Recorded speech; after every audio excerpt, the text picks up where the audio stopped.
তো এই lip বানারটা complete হয়ে গেছে। তো এটাকে আমি যখন মানে এই পূর্ব দিকের দেওয়ালটা যখন প্লেস করার জন্য হ্যাং করার চেষ্টা করেছিলাম, তো আমি আসলে হ্যাঙ্গিংয়ের জন্য কোনো ইউজ করিনি হুক, আমি জাস্ট পেস্ট করেছিলাম আঠা দিয়ে। আঠা দিয়ে মানে আমার কাছে ওই অ্যাডহেন্সিভ যে টেপগুলো ছিল সেটা দিয়ে, কিন্তু বারবার পড়ে যাচ্ছিল এটা।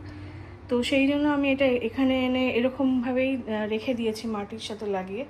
তো হুক কেনা হয়নি, হুক কিনে ওটা হুক দিয়ে লাগাবো। তো এই হচ্ছে গিয়ে আমার পূর্ব যে দেওয়ালটা ছিল, যে লিভিং রুমে যে পূর্ব দিকের দেওয়ালটা, সেই দেওয়ালের এই লুক।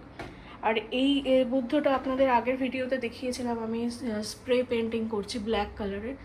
তো এই ব্ল্যাক কালারের স্প্রে পেন্টিং করার পরে এই অবস্থা দাঁড়িয়েছে। তো এই একটা সাইড আপাতত জন্য কমপ্লিট হয়েছে।